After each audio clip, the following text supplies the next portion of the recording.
I'm having a little problem with my,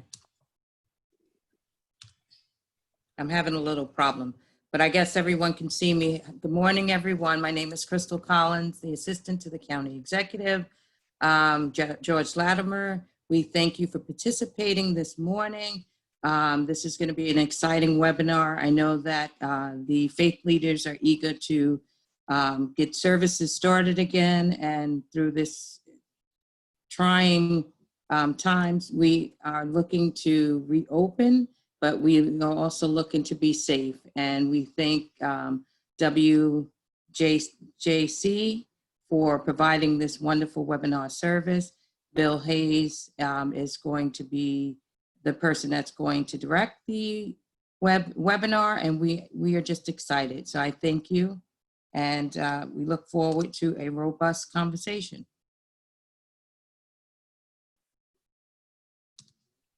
All right, good morning, everybody. Welcome. Thank you, Crystal. My name is Bill Hayes, and I'm just going to share my screen and turn off my video for a few moments, and you'll get to see my face again after. But I just wanted to introduce myself and introduce today's program. We're going to talk for a little while about the challenges associated with reopening and re-entering your religious institutions for an interfaith audience. I am with the Community Security Initiative, which is a joint effort between the UJA Federation, JCRC New York, and the Westchester Jewish Council. We are a part of a large program that covers Nassau, Suffolk, Westchester, the 5 boroughs, and our goal is security oriented, and our goal is to enhance security by improving the physical security of institutions, providing staff training, threat intelligence, helping out with assessments, grant applications, and anything else that's security related. And as a result of the COVID crisis, we really had to pivot into what we call health security. And we've found that as institutions continue to adapt and adjust to the ever-changing situation with COVID, the security issues that go along with maintaining a safe and healthy congregation have to change and adapt with that. So I'm going to spend some time this morning going over those things. This is really an amalgamation of a presentation that our initiative has done within the Jewish community. And we were kindly invited by Crystal and the county executive's office to share this to a broader audience. And we really appreciate that because, number one, it kind of validates what we're doing, and that it's seen as important, and it's a great opportunity for us to get to know each other and offer something that can assist the broader community. So, and also I just want to acknowledge with us today are Mitch Silber and David Pollack, who are part of the, Mitch is the executive director, David Pollack is the director of public policy for the JCRC New York. Our initiative is made up of David, Mitch, and a number of former law enforcement officials from the New York area and Israel. I was police chief in Bedford for a number of years. After that, I worked for the Westchester County DA's office from 2014 to 2018. So I'm homegrown here. I know Westchester. It's my home, it's my community. So I have a vested interest in making sure that I can help out as many people and as broadly as I possibly can, especially in an important time like now. So we, in this presentation, have done the best we can to offer the best guidance as of today. You know, this is a fluid situation, but everything that I'm going to talk about today is subject to change. And if you kind of think back retrospectively to June, when the first time we offered this presentation, a lot of things have changed. So we try to continue to adapt. And, you know, as a security professional, I know my business, but remember, I'm not an attorney, I'm not an HR professional, I'm not an insurance expert. These are things that are food for thought. And hopefully you will take away from this presentation some things, some questions that you will be able to take back to your HR professionals, your insurers, your legal counsel, in case there's an issue that I bring up that you haven't quite addressed yet or you haven't thought of. So always our advice is to pay attention to federal, state, local officials and comply with all the mandates that are out there. In spite of the fact that they're constantly changing, it's important to pay attention to current events. So our agenda today, there's a lot of material here. I'll probably talk fast because I want to allow for enough time at the end of the presentation to answer questions. And there is a Q&A button at the bottom of your screen, and you can address any questions that you may have or that come up during the presentation. And we'll be sure to get to as many of those questions as we possibly can. So at any time you can enter a question in there and we'll get to those at the end. So I'm going to do a quick overview of the reopening process. We'll talk briefly about some HR and legal concerns. Then we'll get into safety and security, which really applies to all institutions, all organizations, regardless of affiliation, and then drill down more deeply into special considerations for houses of worship, because that's the crowd that we're talking to today, and these are important things that you're going to need to deal with as you deal with reopening and reoccupying your facilities. So let's talk about reopening in general terms.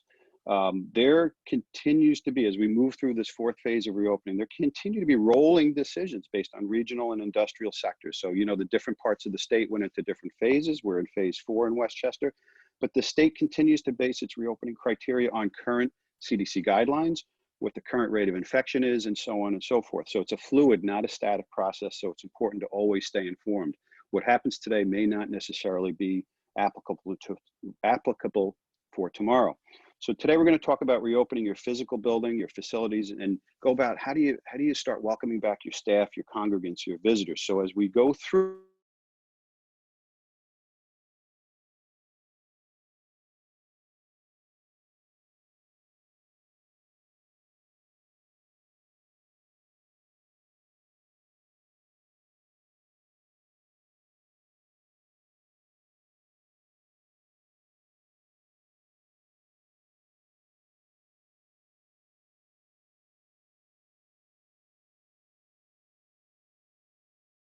certain pressure.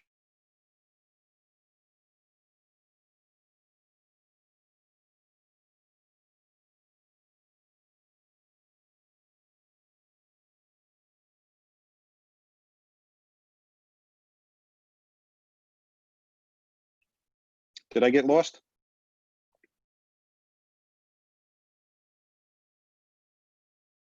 All right, somebody give me a high sign. I'm back. How far back did you lose me? I'm sorry. You were just changing to this slide, the Beautiful. beginning of this slide. No problem. So all I was saying is be mindful of the fact and try not to succumb to the pressure that comes with permission to reopen. Permission to reopen is not a mandate to reopen, and you have to be able to do that in a manner that's comfortable to you and to your congregation, and maintain a safe environment for your congregants. Take a look at what's going on in other parts of the country when reopening isn't done in an orderly fashion. Sometimes we have, you know, outbreaks, and nobody wants to have that happen to them in their institution. So guidance is online at the state governor's website. There are templates for making a safety plan that are specific to the different types of organizations that are out there, whether it's an office environment, whether it's a school environment or religious institution. Those are very important documents to be familiar with and to complete, because in those are affirmations that the leadership of an organization has to sign off on to affirm for the state that that particular institution is in compliance with all of the regulations that are in effect at that time. And these guidelines apply to all religious and funeral gatherings, including burial and committal services, and it's statewide based on region. So let's dig deeper into the actual reopening process. It's true, and I found this to be true through experience, that decision-making you tend to make a more quality decision on important subjects when you approach that decision as a team, not as a solo. So it's very important that when you approach reopening that you build a team, and that team should consist of people that can bring expertise in things like building maintenance, human resources, finance, IT, security, and even more. By having as many of these areas covered as possible, you'll be better equipped to reopen in a safe and effective manner. The team should be empowered to identify options, make recommendations to the organization's leadership, and to implement those recommendations. So people should be designated for different responsibilities. For example, who's going to be in charge of notifying government agencies if an employee or contractor tests positive for COVID-19? Who's going to serve as the chief safety officer? Who's going to monitor and check that appropriate measures are implemented before reopening, making sure that appropriate supplies are on hand, and so on and so forth? Do you have a security committee? Are the functions in your organization performed by professional staff or volunteers? And a lot of times in organizations with volunteers, it's important to recognize that it's sometimes difficult for volunteers to take on a lot of these roles, and sometimes people have to wear more than one hat. So this is going to be a paradigm that's going to shift from organization to organization. And sometimes it's not going to be an ideal situation, but it's still imperative that you have all the necessary positions covered. So try to make sure that you have enough people on your reopening team to coordinate that reopening process. So, and again, you don't want too many people involved in that, but you want to have enough to do a good job and make sure you don't have any gaps in coordinating your plan. And of course, your plan should be flexible. They're going to have to adjust and adapt to change based on current infection rates and updates to government regulations. And keep in mind that if there's a second wave of infections in New York's doing very well right now compared to other places. But if there is a second wave, the state may have to walk back some of the permissions that have been granted or some of the phasing in the reopening that's going on, and you know that's going to evolve as time goes on. So reopening is a multifaceted process. You have the building, you've got the security challenges that go along with that. Your building may have been underutilized or idle for months. Maybe you haven't reopened yet, maybe you haven't reoccupied yet, maybe you have already to some degree, but there's a number of things to consider. You have to deal with your building systems, your HVAC system, your heat, your cooling, your air exchangers, your air filters. There probably needs to be, or there definitely needs to be, a thorough cleaning and disinfecting of the premises. As we mentioned earlier, none of the traditional security issues have really disappeared, but there are additional concerns now related to COVID-19 and the reopening process that have emerged. I'm going to get into security specific issues further in a little while, but you should keep in mind that as the entire landscape is changing, those seeking to do people harm have not really gone away. They just adapt to the situation as well. So there's a novel crisis going on, a novel virus. Bad guys are looking for novel ways to take advantage of others at their worst moment. And we want to minimize those opportunities for bad actors. So as you develop processes to ensure ongoing compliance with reopening guidance, you want to especially be attentive to your points of entry. How do you monitor who's coming into the building? Things like social distancing and cleaning.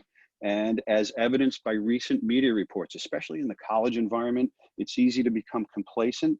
And once you relax those safety measures, either by design or by some false sense of security, it's only going to increase the chances that somebody becomes ill. And nobody wants that to happen in their congregation.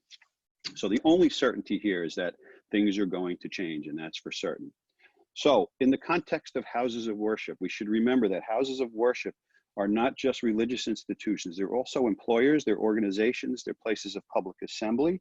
They're really the sum of the people that call it theirs. You have religious leaders, lay leaders, employees in some cases, congregants, you've got volunteers, visitors, and maybe even tenants that rent some of your places of public assembly. Maybe your social hall is used by other organizations at some point in time. So these are all what we call stakeholders, and you should communicate with all of your stakeholders frequently and make sure that everybody's not only aware of the changes that are going on, but let them know that they were designed to keep them safe and healthy. And that creates a context that should be repeated over and over again. The whole point here is to keep everybody safe and healthy. So you should alert them to changes in policies or procedures that need revision.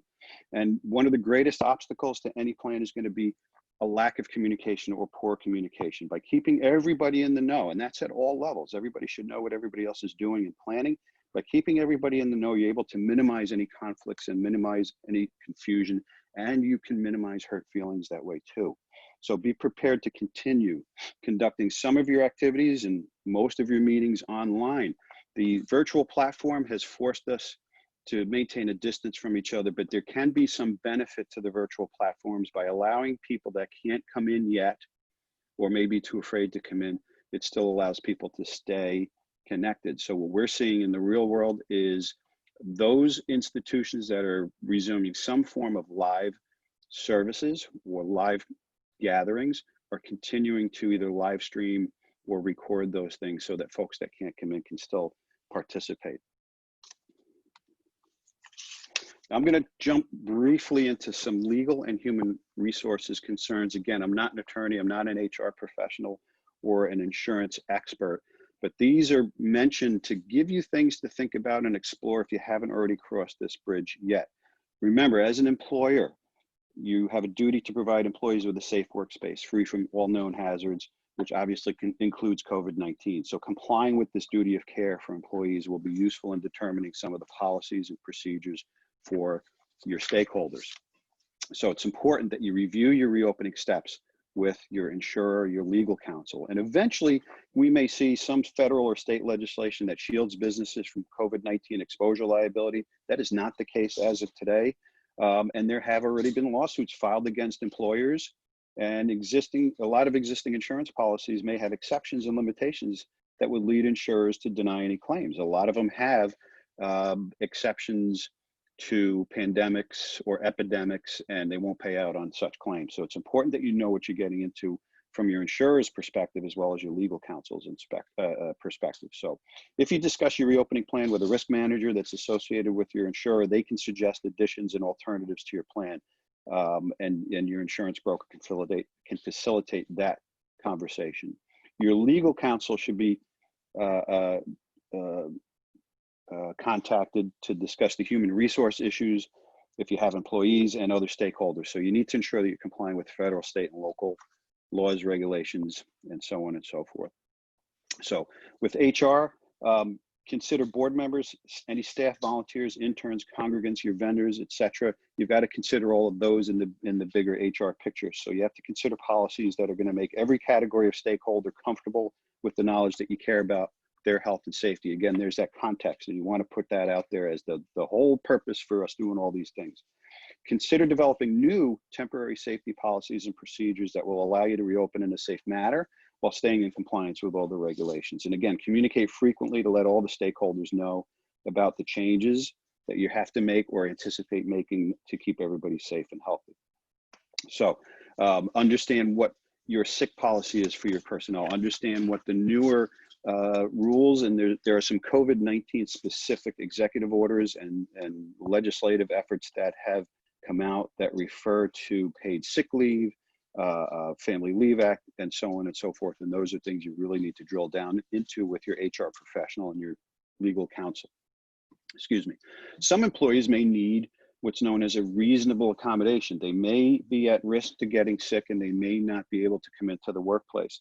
So your stakeholders, again, with communication, you got to give them the opportunity to come to you and self-report any disabilities or health issues that might make them more vulnerable to COVID.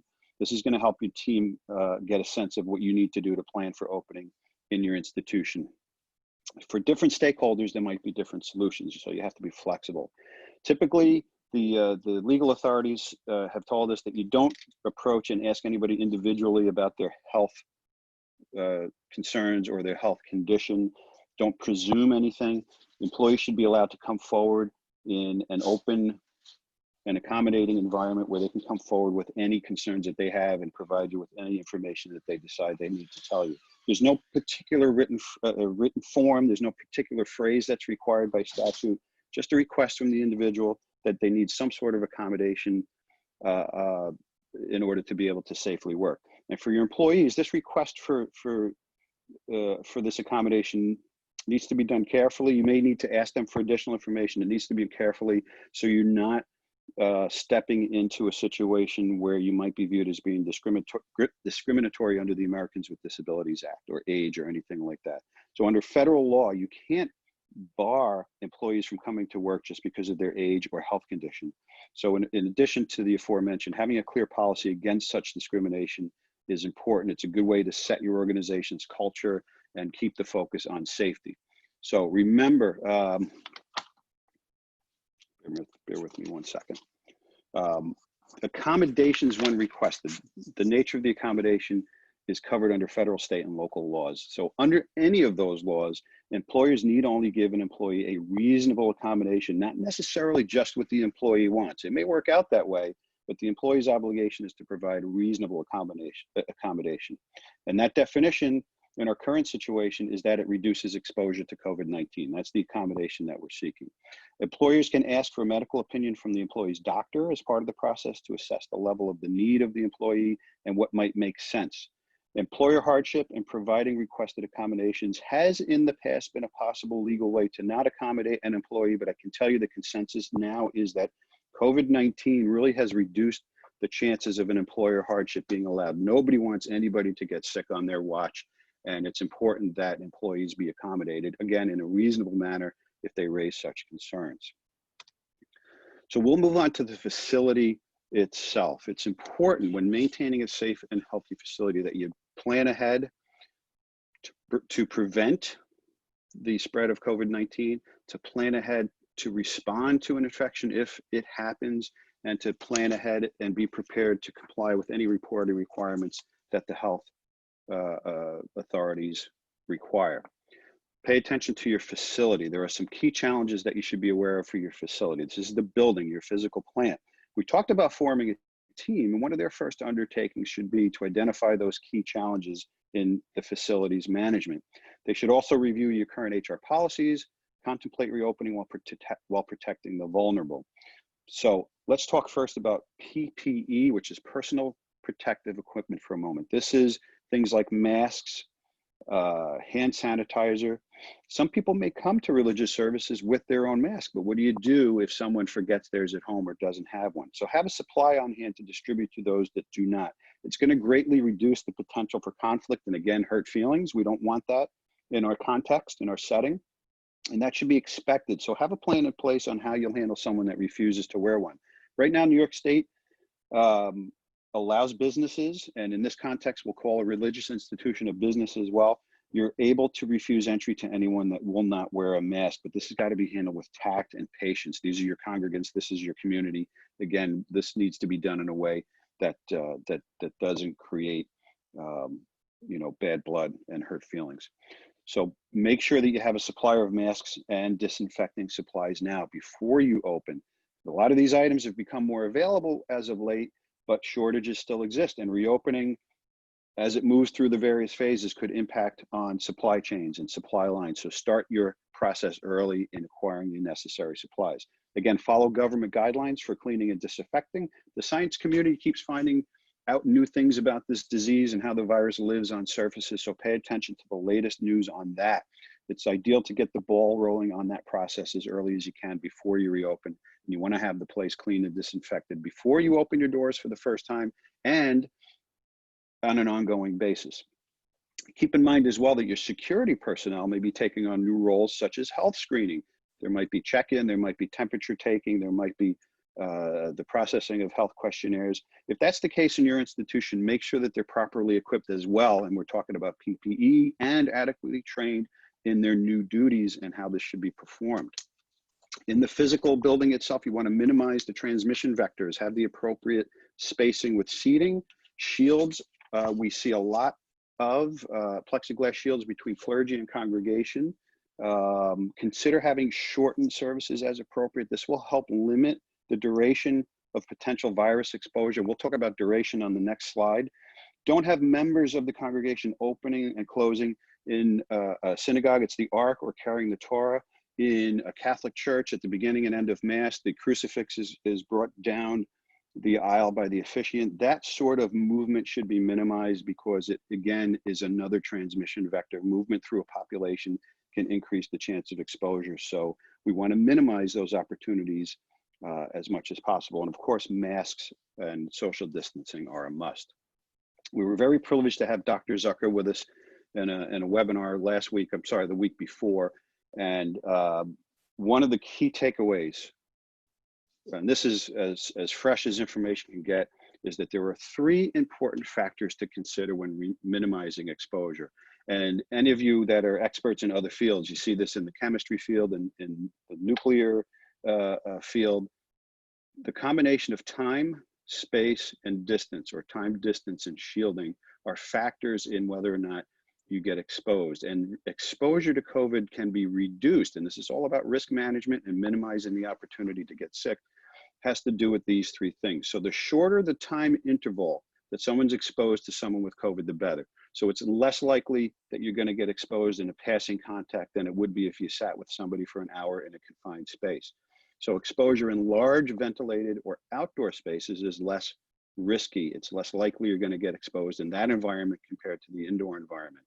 Maintaining the required social distancing in any setting is critical. And we're going to talk about singing, which actually increases the required distance in a later slide.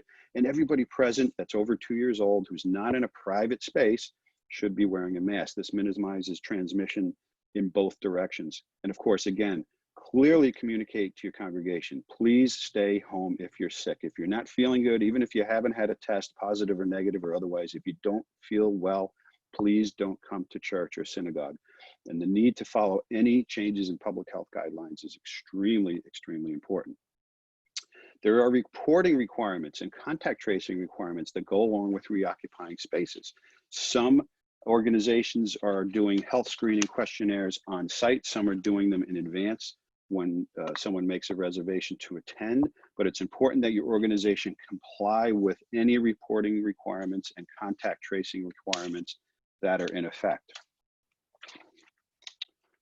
Moving on to safety and security, you'll notice that these issues are not, they don't live in isolation. They're not separate. They're all interrelated issues. Safety, security, health, building operations, all these things are interrelated. They don't operate in a vacuum. So it's really a web of interrelated factors that have to be considered at the same time. So in the reopening process, think about things like signage. Communicating is really easy and clear if you have signs. It's easy to lose your voice if you don't have signs. So if we have signs that are clear at your entrance, you immediately convey your rules before anybody even arrives inside the building. And by placing signs in other areas, you're consistently and constantly reminding staff, congregants, and other visitors of how important that message is. And again, within the context that you care about their health and safety. So signs at the entrance can remind those entering of COVID-19 symptoms and that they shouldn't enter if they don't feel good. Signs can also tell them what to expect before they're admitted, like mandatory health screenings, if there are temperature checks, or the requirement to wear masks. Signs in pews can inform people where to sit, and signs throughout the facility can delineate pathways to maintain social distancing. And ideally, you want to have one way in and one way out where you don't have two-way traffic throughout any particular space. Just like signs in bathrooms have reminded us to wash our hands for years and years before leaving, we all know how important that is now. This is just an expansion of that concept throughout the facility. And remember, all of these messages help reinforce the fact that you care. You care about their well-being, and that's what this is all about. Be prepared for the unexpected. If you have things like first aid kits and AED kits and they've been sitting for a while in a building that's been closed, make sure everybody knows where they are. Make sure they're immediately available to where the congregation is going to be if they're moved to an alternative space. Maybe it's a tent outside or some other location. Make sure that all these things go with you. When was the last time somebody opened and checked these items? Now is a good time to make sure that the first aid kits are fully stocked with gloves, Band-Aids, and so on and so forth. If you have an AED on site, make sure their batteries are charged and that the necessary pads, gloves, and other supplies are with that AED. How about first responders? Do the first responders in your community know that you're reoccupying the building? Do you have, on a typical day, somebody on site that's a trained emergency professional or first responder or EMT? Either way, designate an individual to deal with these issues in advance of your first opening. And when you have something going on, a service or a celebration, make sure somebody is designated that has access to a phone or a phone on their person that will call 911 in an emergency. A lot of times what happens is people think someone else called and it turns out the call never gets made. So we don't want that to happen. If you have security personnel on site or security equipment as part of your operation, like cameras, make sure they work. If you have portable radios, make sure the batteries are charged and that they still work. PA system, loudspeakers, check those. Make sure your fire extinguishers are charged up and accessible. And make sure the locks on the doors and the lights work as you expect them to. And also within the context of communications, it's very important that we start paying attention to things that maybe we didn't have to pay attention to before. Inside a building, we're a little bit more protected from the weather, but outside in tents, are you paying attention to sudden weather events like thunderstorms, rain, or other things that could disrupt your services and or put your congregants at risk? So this risk assessment really goes beyond just the exposure to COVID or just the exposure to criminal activity. We have to think about the natural environment as well when we're planning ahead. If you have a facility that you normally maintain a security posture at, make sure that you adapt your security plans. You're in charge of your security, own it, review your security plans, assess your risks. Unfortunately, all the security challenges that existed before COVID in your organization will still be there when you reopen. So the need for heightened vigilance still exists like it did before, only now you have these new additional threats, vulnerabilities, and risks that have resulted from things like the wide-ranging impact that COVID has had on the community, pre-election politics, all the things that are going on in society right now has kind of ratcheted things up, and everybody's mindful of security and the changes that are going on that may present additional concerns for a religious institution. I don't want to get too deep into the woods here, but I think that you'll find that a lot of work has been done in this space. There are a lot of resources available to you in terms of assisting institutions in reopening. In our organization, in the Community Security Initiative, we've already fielded a lot of really good questions concerning getting congregants and other visitors into the facility as quickly and as safely as possible without backing people up out into the cold or the rain. It's always a challenge to move a large group through a limited entrance. Before COVID, a lot of institutions required that those entering the facility be screened by security personnel. That may not be true for every facility, but it did exist in some environments prior to COVID. They've learned how to manage that process, and they can extend some of the lessons learned from that process towards the health screening before people enter a building. But health screening requires visitors to answer health-related questions and have their temperature checked in a lot of cases. And in addition, you're probably going to want to take attendance, since identifying who has occupied the space becomes crucial should contact tracing efforts become necessary. So those things will add delays at the door. So you've got to have longer intervals between services. You've got to get people there earlier. And delays at the door means that lines will form, and it could potentially present an increased safety risk to those people queued outside your facility. So consider pre-registering or pre-screening attendees to facilitate the entry process. Or you might want to explore putting up a gazebo or an easy up tent outside the front door, or somehow or another screen and protect any queues that might form up outside. So look, despite any government or local guidance, some folks may just not be ready to spend time around those outside their social bubble. They may not want to come out of the house yet. So rather than discontinuing the live streaming, consider adding or even continuing the use of remote services. And this will also reduce the population inside your building as well. So whatever you do, consider the security implications, and every effort should be made to keep people safe while accessing the facility. I and my colleagues at the Security Initiative are huge advocates of coordinating with your local police. Your local police officers, your local police agency should know what to expect. They should know when you're reoccupying your building. It's important that you communicate the times that you're going to have services, including your regular services, any communal activities that may take place outside the building. In the Jewish community, the high holidays are approaching. There are traditional things such as tashlik and shofar blowing that take place. And it's important that local law enforcement be clued into these things, because they can provide an extra level of security for you. And this is applicable whether you're planning on being indoors or outdoors. Any changes that you make to the facility or its operations should be communicated, with special emphasis to outdoor locations, updated emergency plans, evacuation routes. We on our team have met with and continue to meet with local officials here in Westchester County. I've got every police chief in the county on speed dial. It's very important that the connection be made with your local police.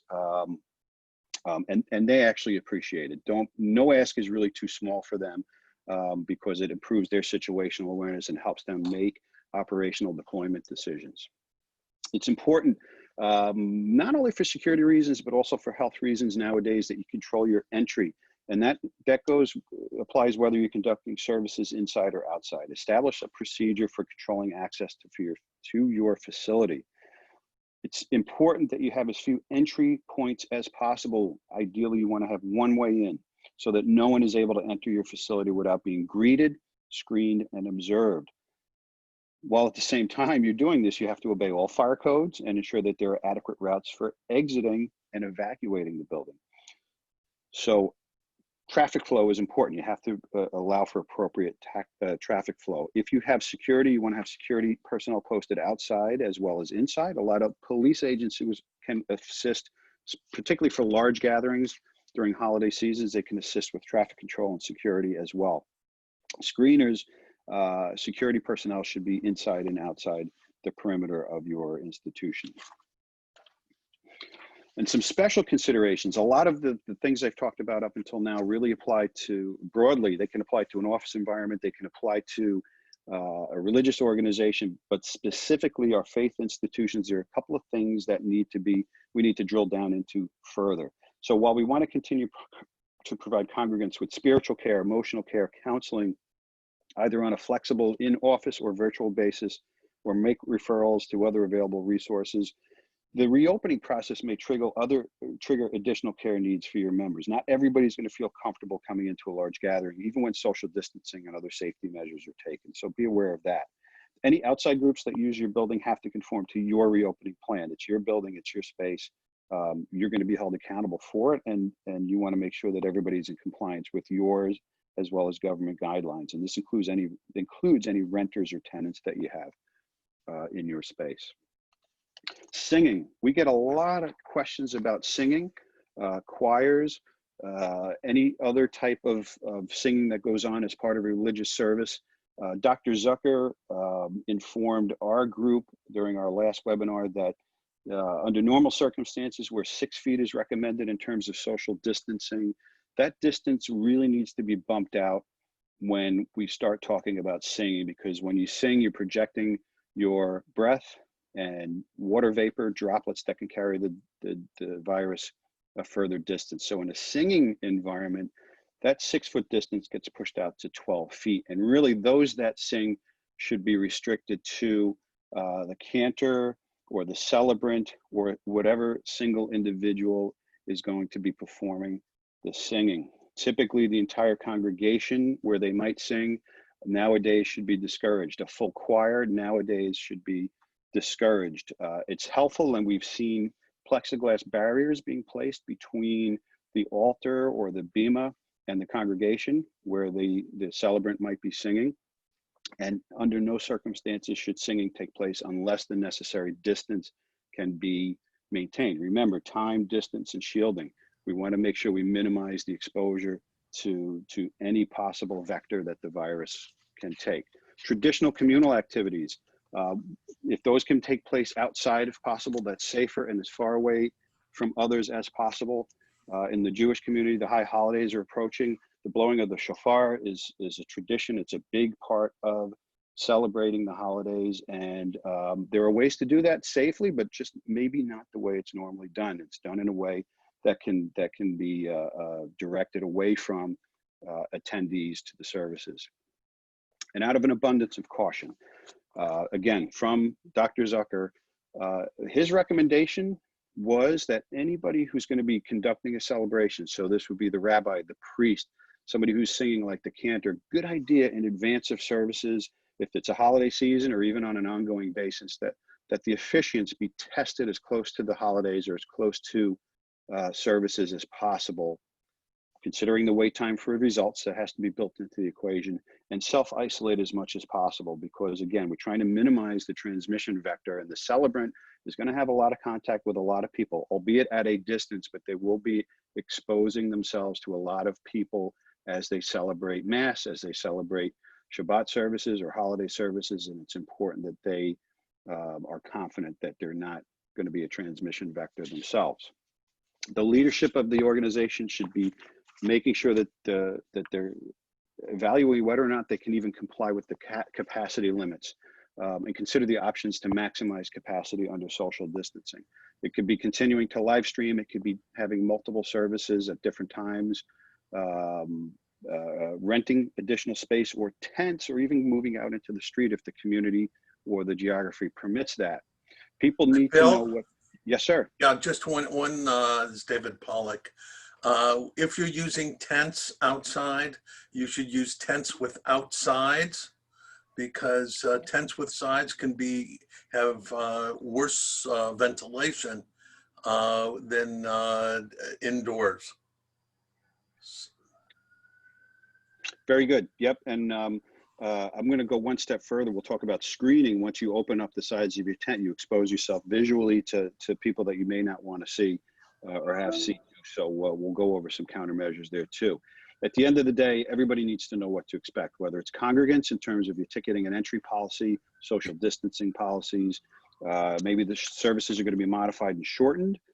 Your ushers, great great resource, your ushers. Those are your ambassadors, and they're really kind of like the utility players in all this. They can help people deal with the changes. They're your eyes and ears in terms of security, and they're great channels to communicate with the congregation. So take advantage of your ushers and also your staff. One of their primary skill sets will be the ability to anticipate and identify the organizational needs and communicating those to employees within the organizations and conducting training for folks that are going to come in and help out during services. So encourage your staff, leadership, and constituents to trust their instincts if they come across someone or something suspicious. I always use the phrase that that this situation is really a whole of community approach. It's not just a security issue. It's not just a religious issue. It's not just a facilities issue. It's everybody's issue, and everybody as a team can approach this. Health screening, a lot of ways of doing this. Paper forms at the entrance. Other organizations have kind of teched up and gone either with an online form on Google Forms or commercial apps that are available off the shelf. There are different ways that allow you to get health information from employees before they come to the office. One of my 3 kids, their school came up with an app. They download the app to their phone. They fill out the app every day before school. And when they arrive at the entrance, they just show the app and it turns green, and they show it to the screener so they minimize the time that they're waiting at the door to get admitted into the facility. So there's a lot of different ways to speed up the health screening process. Bill? Yes, sir. Just on that, there was a question that we should answer. Health screening is mandatory for all the staff of religious organizations, but it is not required for congregants. We're aware of many congregations that will do health screening on the day of services, at services. But again, Bill's point on a health screening app is very good. Temperature checks tend to be problematic. First of all, they slow down the people coming in. And second of all, they can be highly inaccurate. So you're just as, if people take their temperature at home, you're just as likely to get accurate information, or perhaps more likely. One other point, just Google, Bill mentioned the app. There is now a free app that's a joint effort of Microsoft and United Health, and people can download it to their phones or do it online at home from their home computer. And then they can answer all of the questions beforehand. So that's another, it's not an endorsement, but it's a free resource that's available. Thanks, David. I can't see the questions. Thanks for jumping in. And we're winding down. Dealing with certain religious restrictions that may apply to your congregation. It's really important that you take attendance at all events. But I can tell you, some of the best coffee and donuts I ever had was after church. That's not really going to happen anymore, a kiddush after Shabbat services, because you're increasing the time and you're increasing or minimizing the distance that people are spending together. And sometimes there is shared serving utensils and so forth. Those things need to be suspended for the time being because they increase the risk of infection. Again, singing, we didn't mention sharing prayer items, whether it's a prayer book, Bibles, Qurans, anything like that that's typically shared between individuals should not take place. In the Catholic Church, they share the sign of peace, a handshake or a kiss. Those things can't take place for the time being until we're out of the woods here, because those are more ways that the infection can spread. Now, David mentioned outdoor services. If you're going out to a tent, very, very important that if look at the top picture, a lot of these tents come with sides to shelter you from the elements, to keep you warm or cool. Not going to be appropriate in the COVID environment because ventilation is key to minimizing exposure to the disease. So we're really talking about a canopy more than a tent. In some circumstances, fans might be appropriate to increase circulation, but if you do that, you want to make sure you position those fans in a way that they're not blowing on people and exposing the exhaust from somebody else to another individual. So we don't want to position those fans in a way to induce contaminated airflow over other individuals. But that creates a little bit of a security vulnerability. If that tent is exposed to the street or the general public, we want to create a privacy barrier for ourselves. It may not necessarily protect from an attack, but it does increase your privacy. It creates a visual screen, which can eliminate a security target of opportunity. And there's a lot of natural ways to do this. Take advantage of existing foliage, position parked cars, or come up with temporary barriers, temporary screening that will eliminate the ability for somebody to see what's going on from the street.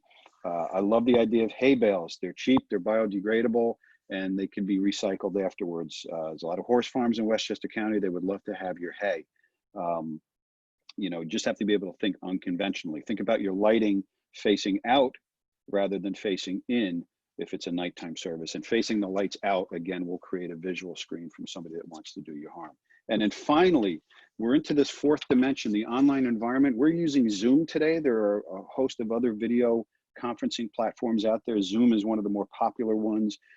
In short, you want to protect your live streaming just like you would protect a live congregation.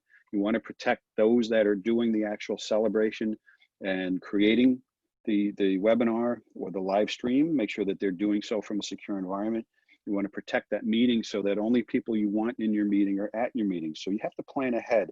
And I was learned recently about something that an acronym, the 4 Ps: plan, protect, preserve, and pass on. So in planning ahead for your Zoom meeting, you want to make sure that you designate somebody who is going to monitor the waiting room. Make sure that you have pre-registration and that someone's monitoring the waiting room and admitting only people that have pre-registered and that are known individuals. Also somebody that can get somebody out of a meeting, delete them from a meeting on a moment's notice, kind of like a censor. The TV networks do that. There's always somebody with their finger on the button in case somebody goes or something goes wrong. You want to protect the meeting using things like the waiting room, disabling screen sharing, disabling the annotation feature, and muting those that don't need to speak during the presentation. The third P, preserve. You want to record your meeting so that you preserve the evidence in case something goes wrong and there's some sort of criminal activity, which we have seen here in Westchester County. You want to preserve the evidence for law enforcement so they can do a proper investigation. And of course, the fourth P is pass on. Pass on. When something happens, pass it along to law enforcement, share it with your peers so that that shared experience can prevent something like that from happening again. This is a great opportunity to reach more people, but at the same time, there still has to be attention given to securing those platforms. So I've droned on for a long time. There's a lot of information here. I think it's an appropriate time now for us to make some time to answer questions. So I'm going to stop sharing and share my face back with you. David, thank you for helping me with the questions. And I believe Jeff is going to curate those for us, if I'm correct. Jeff, you out there? Jeff's on My mute. wife keeps on muting my computer, but what else is new? So far, David has addressed a couple of the questions, and there's an additional question we have so far that I believe may be well suited for David, when it says, what about congregants repeating prayers during a service? Is there any risk involving that that's analogous to the cantor or the leader doing the prayers? Any singing increases risk and increases the aerosols that we put out of our body.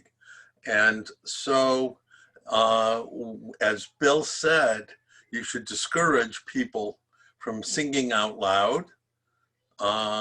Certainly humming, you want to participate in some way. Humming is better than singing. Of course, everyone should be wearing a mask. As an aside, there was a choir back in March or April. There was a choir practice in Washington State, and it was an hour and a half long, and 52 people walked out of that event with COVID. You don't want that to happen coming out of any other religious service. We want to learn from this. We want to cut down. And this is a very, very special year. It's a difficult year, but we're going to get through it if we listen to the science. Thank you. Another question, which I'll throw it out possibly to Bill. What about hymnal usage and the passing of collection plates? So anything that's going to be passed from hand to hand really should be avoided. Hymnals, Bibles, prayer books should not be shared. I've seen congregations handing out hymnals or prayer books to families, actually issuing a family a book so that they can bring it with them to church or to synagogue. But anything that's a shared item should be avoided, because once one person touches an item and it gets passed on to somebody else, there's another potential transmission vector. And likewise for collection plates, maybe a basket where everybody can centrally located where somebody could put in their donation, as opposed to physically passing something from hand to hand. Those are the kinds of activities that you want to avoid, any kind of hand-to-hand contact or passing of items. In order to do that, remember, you're decreasing that required social distance. So there's a lot of reasons why we don't want to do that right now. There's a lot of congregations that are urging people to bring in their own prayer books, their own Bibles to the services, so they don't have to use the communal library, so to speak. And there are congregations that are printing. They've shortened their service. They're distributing PDFs online of the prayers and asking people to print them at home and bring them in. Yes. Now I've seen that also with almost every synagogue in Westchester. They're doing very similar things, either asking people to bring their own or they are printing out the PDFs. And that does seem to be the safest way to go. You know, in terms of security, you know, Bill and I have visited some synagogues and we field questions all the time. And it even came up yesterday that in the event of an attack on an institution and you're in a tent or even in the main facility and you have to have a lockdown and go into a very small close-in safe space, you know, people have asked us, but what about social distancing? And at that point in time, if bullets may be flying or if there's any kind of major attack, social distancing is secondary to saving lives right then and there. And if Bill, you want to expand on that, just about, you know, the safe rooms and when you're in a tent, what to do if there's any kind of lockdown, things of that nature. So, you know, always remember in terms of the big picture, you're trying to reduce risk, minimize risk. In a lot of cases, you can't eliminate risk. The risk of COVID hasn't been eliminated yet. The risk of criminal activity can't always be 100% eliminated. So you have to adapt to it. In a hard structure, you can lock down, you can lock out. In a tent, you don't have that option. So when you're considering outdoor services under a tent or maybe in the open air, you have to consider evacuation routes as your option. And again, think more broadly than just criminal activity. What if there's a sudden wind gust? What if there's a microburst, some kind of thunderstorm activity where you have to get people to a safe place? Have a safe place that can accommodate the number of people you have present. I believe it's capped at 50 right now for outdoor services. And have a route and rehearse that route with your ushers and your security personnel so that when something does happen, they know the way and they know where to go.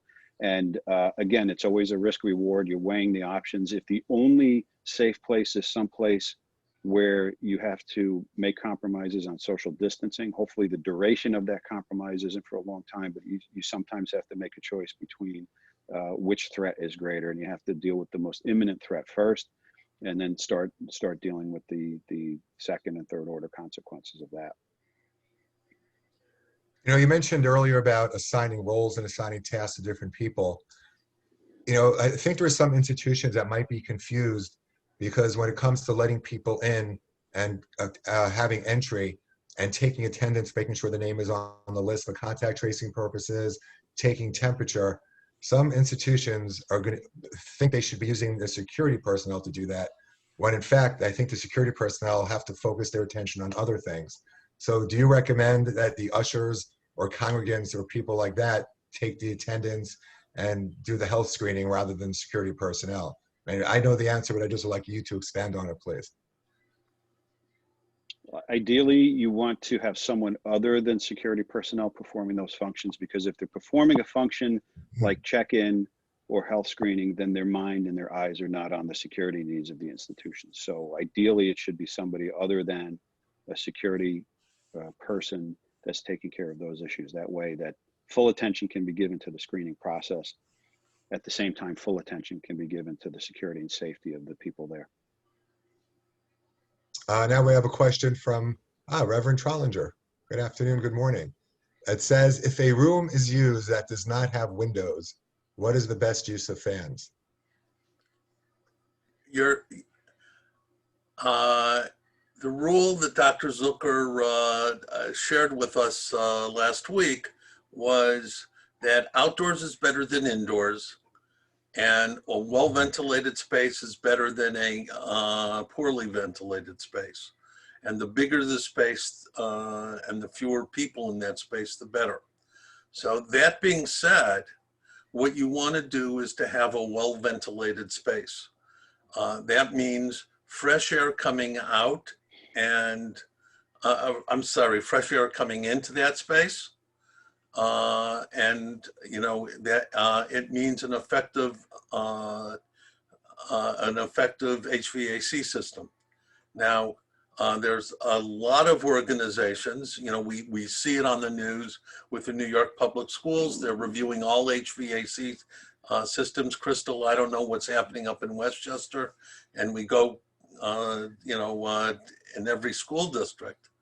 But the idea of having a ventilation system that is changing the air often and using appropriate filtration so that, you know, if you are using unventilated spaces, there's a lot of people who are investing in air purifiers, commercial air purifiers that can turn over up to X hundred square feet of air per minute and remove 99% plus of all particulates, including viruses.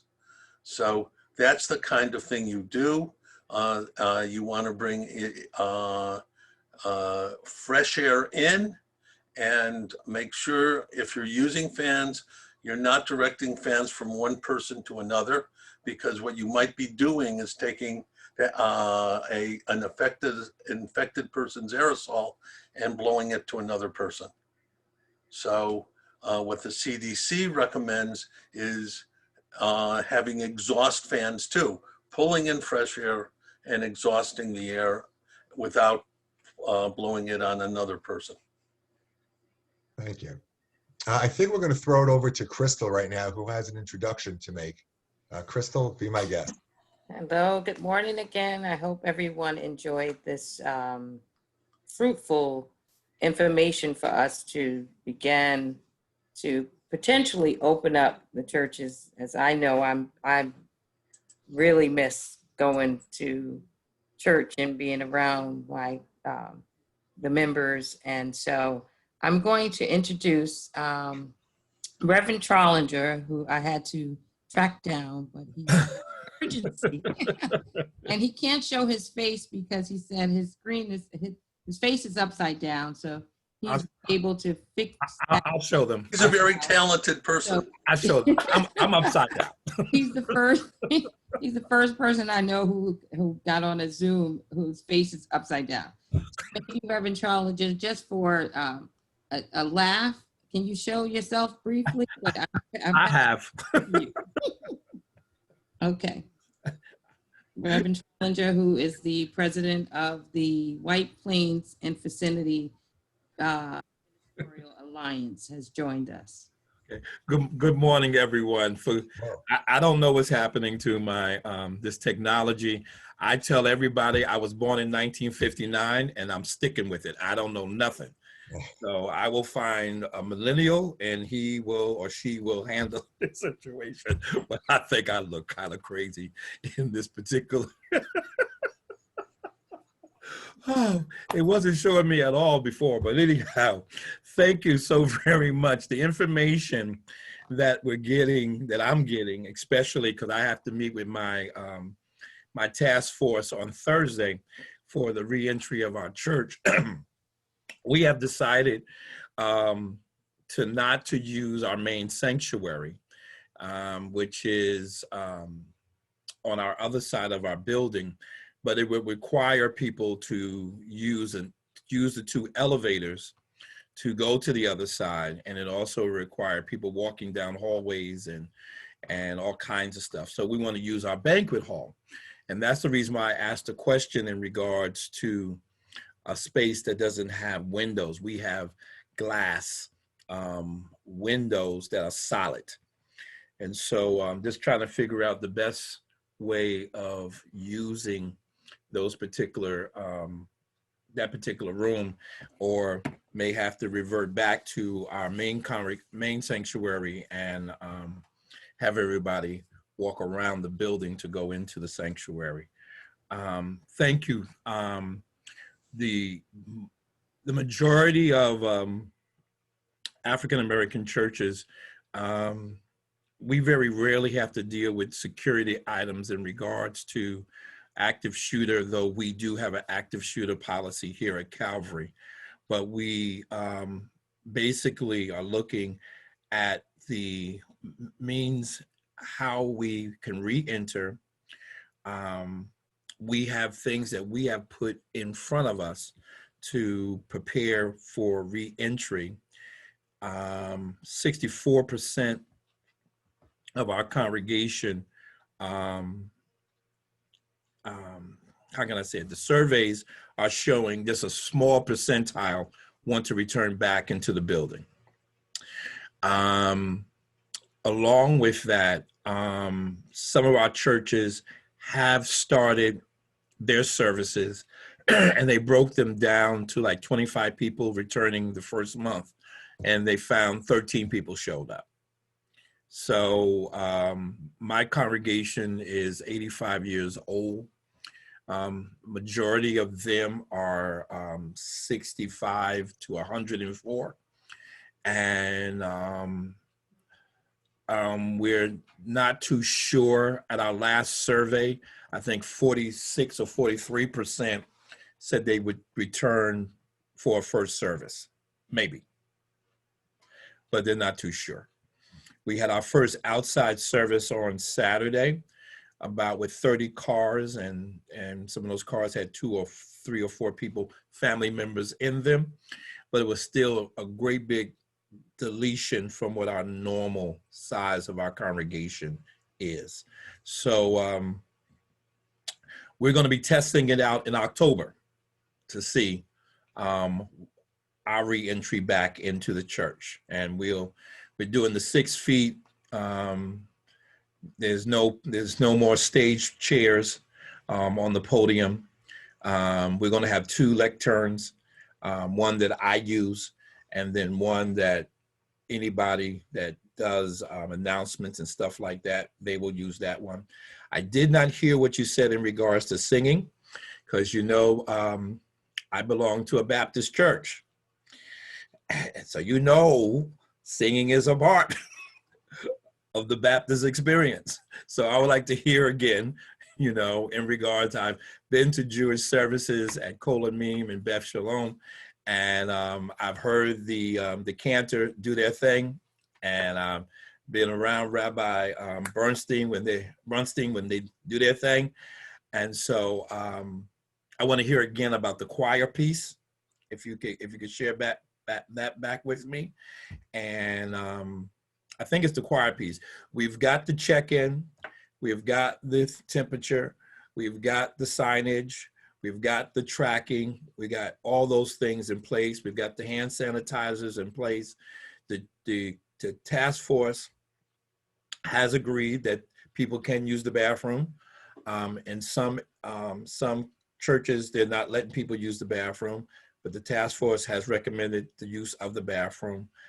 We have one way into the church, into the, I'm using a Jewish slogan now, because when I hang out with Rabbi Bernstein and Rabbi Shira and Rabbi Adam, I've learned that they're called sacred spaces.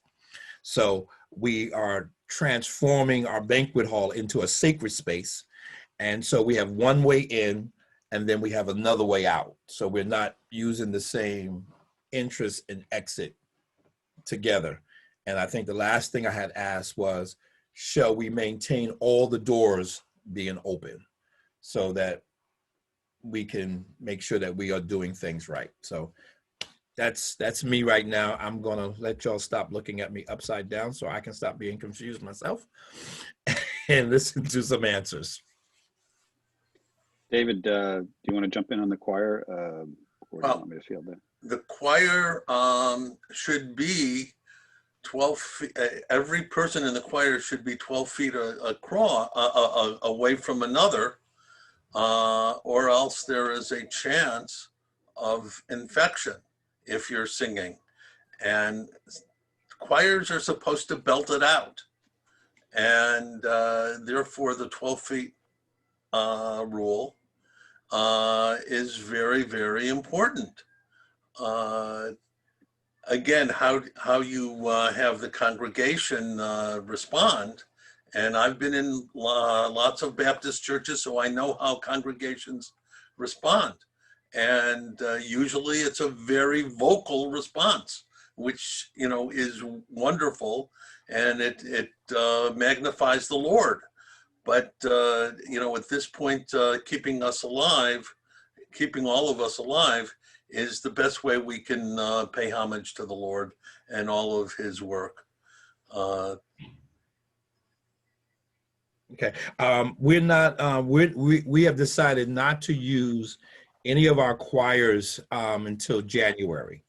So what we're planning to do is use a singer or two singers. So you recommend them also to be 12 feet away? Correct, from everyone else, including the congregation, including from you. Okay. And, you know, there are lots of congregations that are putting the choir in a separate room. So the choir can be spaced, and they're, you know, we have amplifiers and microphones these days. So, you know, the choir can participate and, you know, just watch along. Got you. And then you just gave me an idea. Or plexiglass divider. Yeah, glass divider. Yeah, glass divider. Definitely. Some of our churches, the pulpit itself now has a glass divider in front of it. Okay.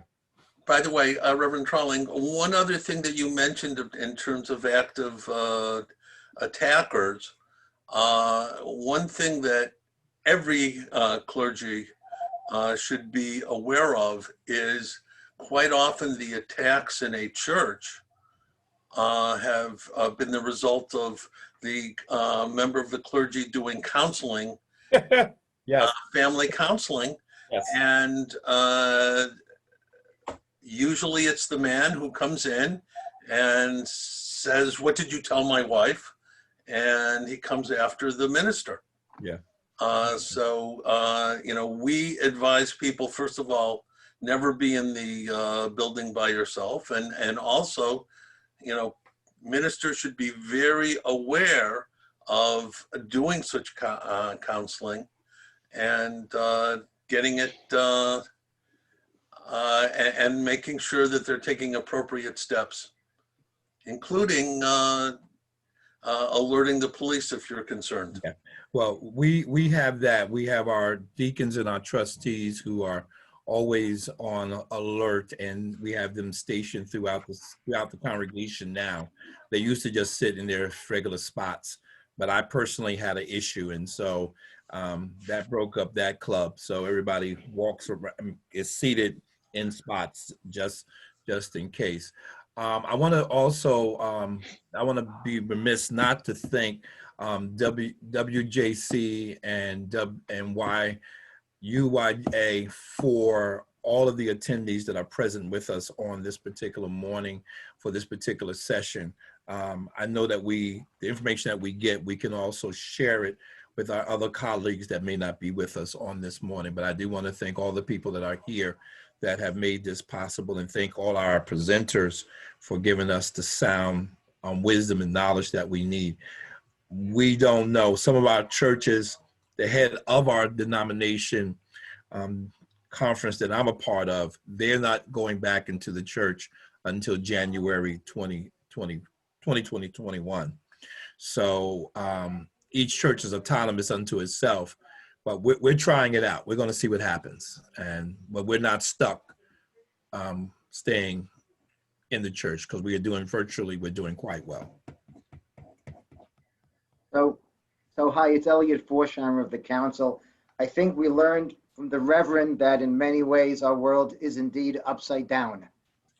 And, but I do think in some small way today is a way to get us back on track. I think we had amazing learning and teaching, and I want to thank the county and CSI of the JCRC, and of course the council for getting us all together.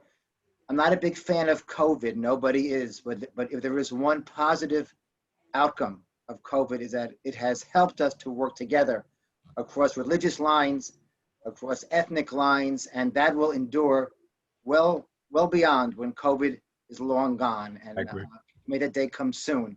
So I want to thank you all, and stay healthy, stay safe, okay? Have a good day. Have a good day. Thank you. Thanks, everybody.